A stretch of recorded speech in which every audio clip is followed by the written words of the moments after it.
Hello, Jessica Frost Ballas here with a video for lawnfawn. Today I'm turning some wild wolves into holiday carolers for a cheery Christmas card, so let's get started. First, I've taped one layer of the birch tree stencils to a panel of white cardstock. I carefully blend blueprint sketch, chip sapphire, and black soot distress oxide ink over the stencil with blending brushes. I go back and forth between the colors until I have a smooth transition. The stencil occasionally shifts a bit on me, creating a little blur, but I'm intending to stencil the trees next, so I don't worry too much about it.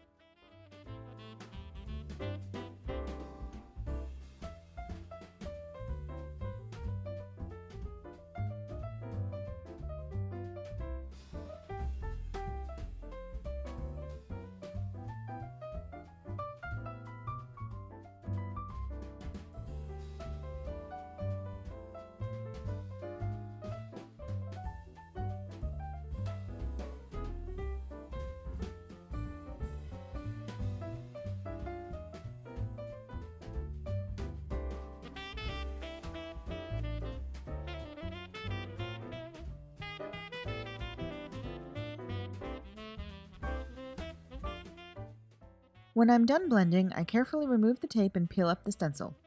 I let the panel dry for a few minutes and then tape the second layer over the panel. This layer covers the sky area and exposes the trees. I use white stencil paste for my birch trees. I start by applying a heavy spatula of paste all across the top of the stencil.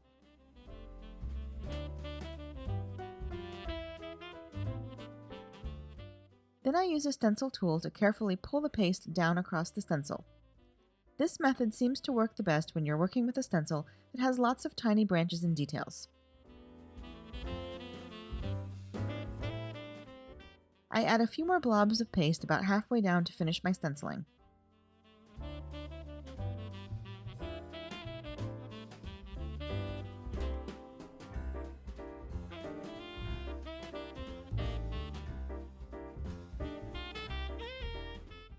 Then I remove the tape, peel up the stencil, and let the panel dry completely. Make sure you wash your stencils quickly so the paste doesn't have time to dry. While the background is drying, I've stamped some of the wolves from Wild Wolves and Wolf Before and Afters onto a panel of white cardstock, along with a music note speech bubbles from Here We Go, a-waddling. I use Copic-friendly black ink so that I can color the images with Copic markers. I use cool grays for the wolves and alternate between using C0, 2, 4, 6, and 8 and C00, 1, 3, 5, and 7 to create different fur colors for my wolves.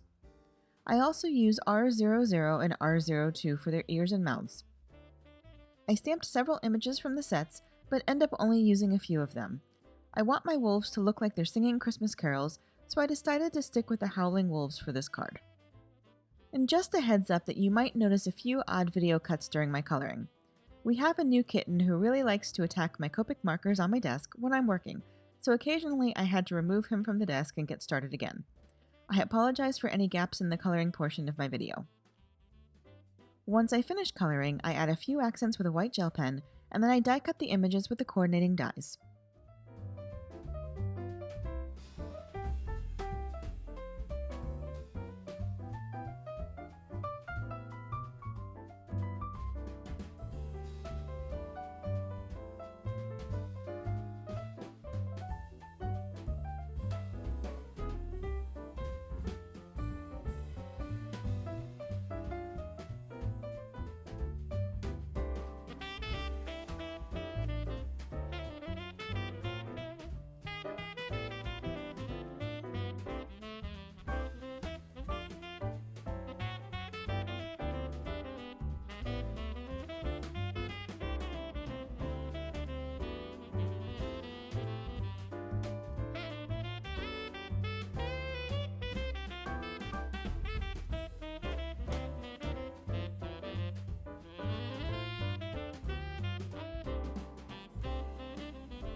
Off camera, I stamped part of my sentiment from Here We Go A-Waddling onto chili pepper red cardstock and die cut it with the wavy banners dies.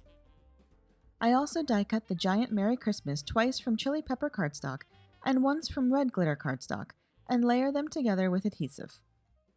I also die cut 2 hills from the stitched hillside border dies with white and silver glitter cardstock. Once my background panel is dry, I trim it down to an A2 piece and adhere it to a card base. Then I arrange all of my stamped and die cut elements on the panel to create my scene. I use ATG adhesive and liquid glue to adhere everything to my stencil panel. I also use a stack of acrylic blocks to hold the Merry Christmas in place over my stenciled trees while the glue dries. I love these new wolf sets, and it's great that you can use them for a variety of occasions, including Christmas. And that's it! I hope you enjoyed today's video, and if you did, I'd love for you to give it a thumbs up and leave a comment. Be sure to subscribe to the Lawnfawn channel for even more crafty inspiration. Thanks so much for watching, and until next time, have a fantastic day and happy crafting!